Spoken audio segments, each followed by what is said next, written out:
So investing can be an intimidating topic. And 20 years ago when I was going to school, well, more than 20 years ago, 30 years ago when I was going to school, not so much 30 years ago, when I was going to school, it was not something that the normal person would do. Move forward a couple of decades, I just spoke to, for example, a new client of mine who's the grandson of another client, and we were talking about his financial plan and things like that, and of course he tells me about his Robinhood account. So everybody is getting more educated about investing and understanding how they can bring that into their plan, building their wealth plan, their financial plan. So I think that investing is investing in the stock market. So we're going to be focusing on investing in the stock market, the bond market, mutual funds, etc., not the real estate market today. So I think that that's a good part of starting out when you're investing. We also are going to have our second video is going to be a guest who will be talking a little bit more about the myths about investing and starting on investing and thereof. So it's important to have the knowledge. Knowledge is power, right? So the first thing that you need to do is the focus of all of our shows is financial literacy. You need to be able to educate yourself on the different things. So the most important aspects of your finance should be, one of the most important aspects should be your investing.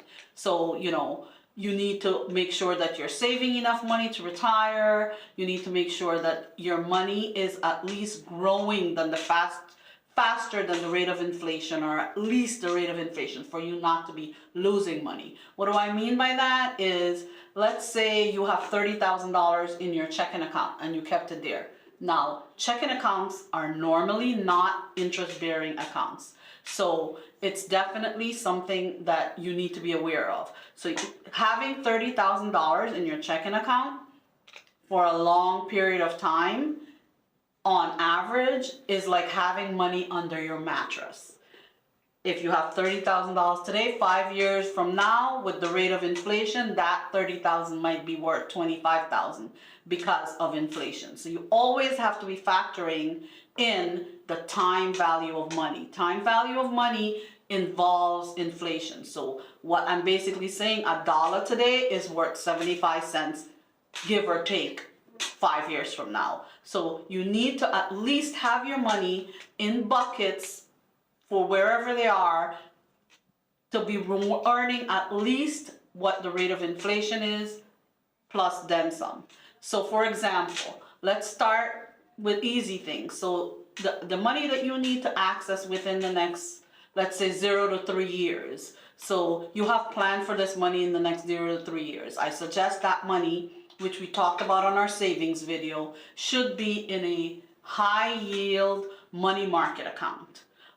You can probably even do some 3 months, some 6 months CDs, because those are going to give you the interest rate. Right now, I just looked up what high yield money market accounts are doing and CDs are doing, and they're actually between 4.5% to 6%. That's what they're giving you. So shop around for the right one, right bank for that. So you want to make sure that that's where you have that money. Now, of course, your monthly bills should be in your checking account. That is something that's turned around all the time. So you want to be able to have your monthly expenses in your checking account, because that's something that you're working. So your budget needs to be, your monthly budget needs to understand what your expenses are, and that should be in your checking account.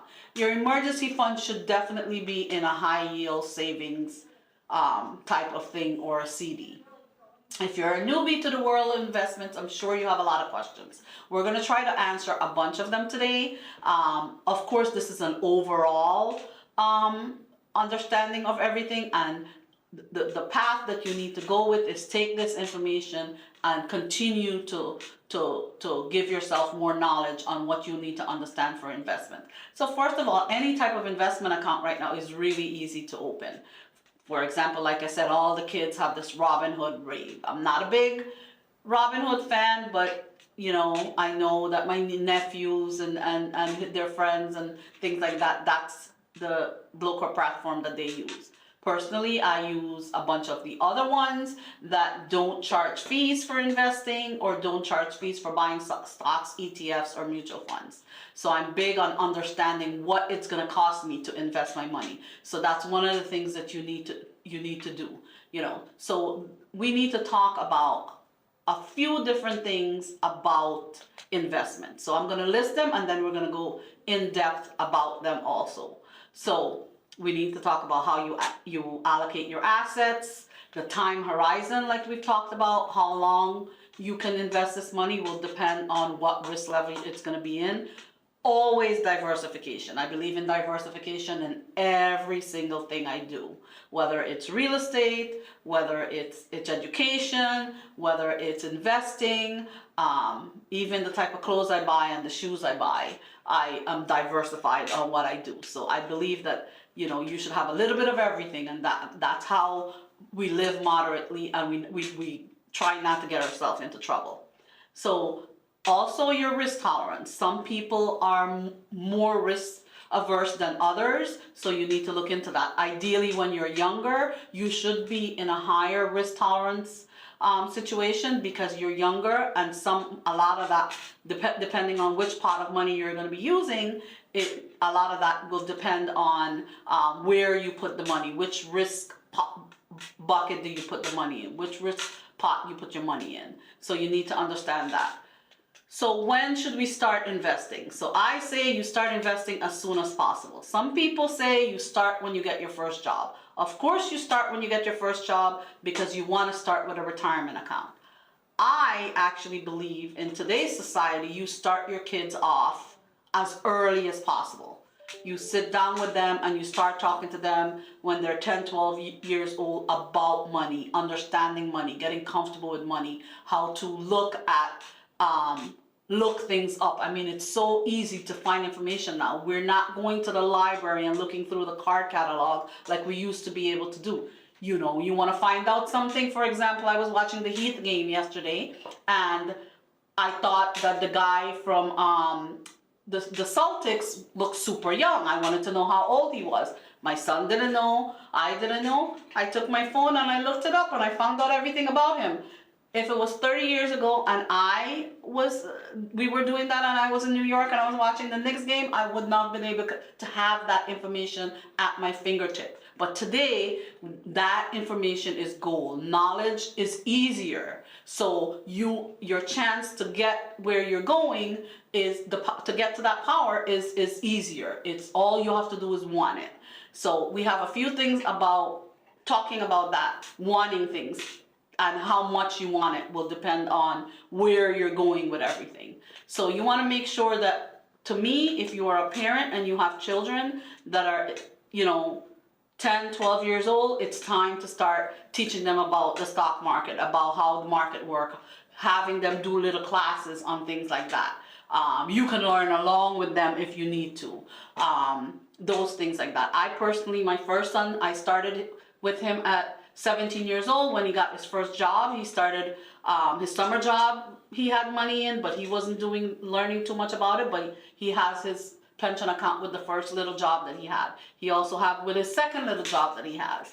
On his third little job, I had him open a Roth IRA, and I have him self-manage that. It's a little Roth IRA. He self-manages it. He buys his own stocks. He researches the stock. He decides when to sell it. We discuss it.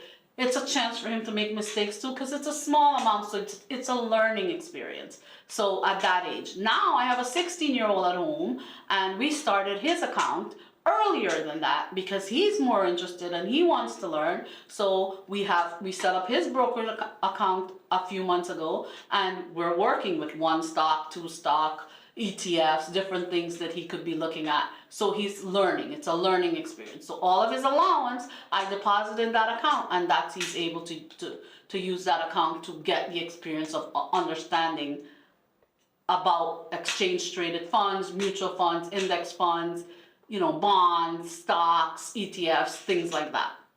So, like I said again, knowledge is power. So it doesn't matter how much you're starting your account with. I mean, if you start with $50 a month, $25 a month, you keep adding to that, and eventually it will get to the point that it will get to a point that you're shocked that you're there. So you keep working with that.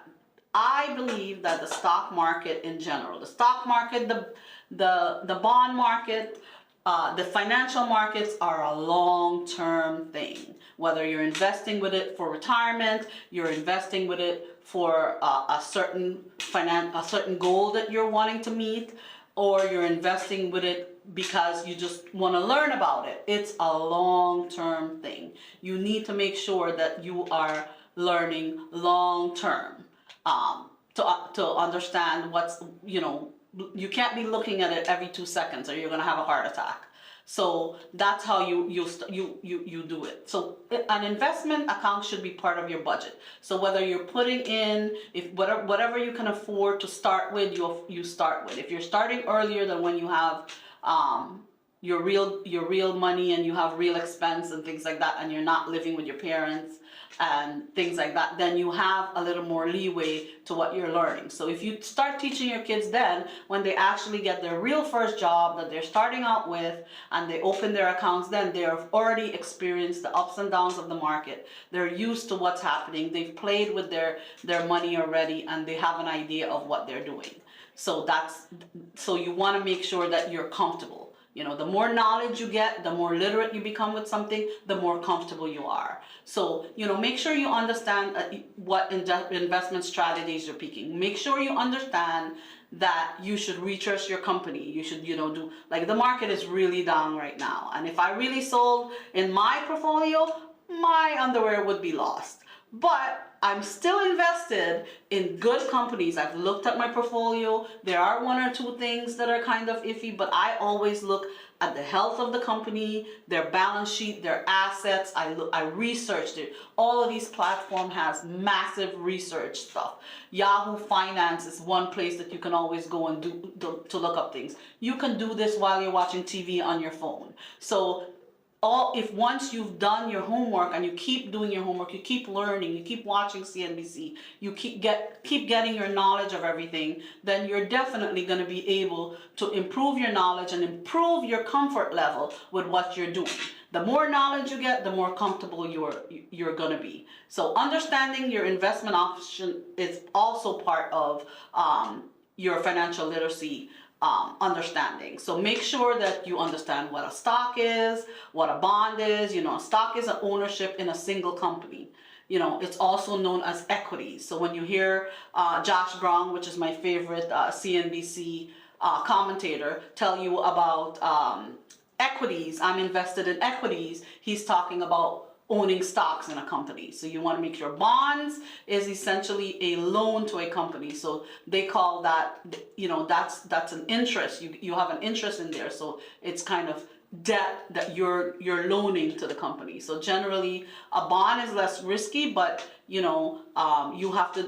that might be part of your portfolio. So stocks could be part, bonds could be part, mutual funds could be another part. Mutual funds is a mix of investments. So what they do is they have several different mutual funds that they have right now in the market. So if you're looking at certain mutual funds, you could be looking at a tech mutual fund, or you could be looking at a consumer good mutual fund. So those type of things, when you're thinking about those things, it's a combination of companies. So it's a little less risky, where if it's a combination of things, if one stock goes down, you can usually average out at these things, So then there's ETFs, exchange traded funds, which are usually bundled similar to mutual funds. So you want to make sure that you understand your several different options that you put in your portfolio. I personally have all of these options as part of my investment strategy. I don't have accounts with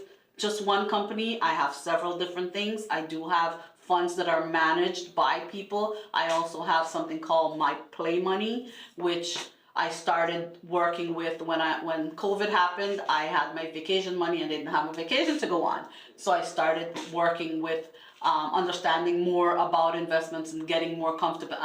And although I'm a CPA, I did not feel that I knew enough about the different avenues of the financial markets that I am comfortable looking at things. So now, not only am I comfortable doing a little bit on my own, of course, I'm not going to put all my money in one pot, but I am comfortable doing a little bit of it on my own. I'm teaching my kids to do a little bit on their own, but I also encourage you to make sure that you have the right people managing your money, because those people are experts. You understand their fees, what they're doing. Make sure you've taken, you go on to take financial literacy classes, get some coaching for yourself on it, so you have an overall understanding of what's happening with you.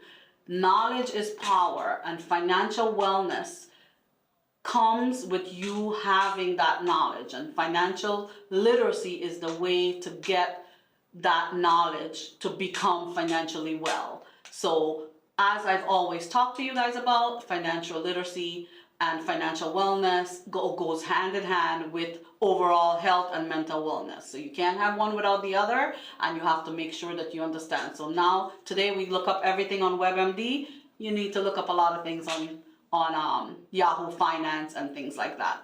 So this is going to end the first part of the first video that we're doing on investment. Next, we're going to have my guest, which is going to be Jennifer Foster, and she's going to give you some great ideas and things that she's learned being an investment advisor and investment coach and things like that. So thank you.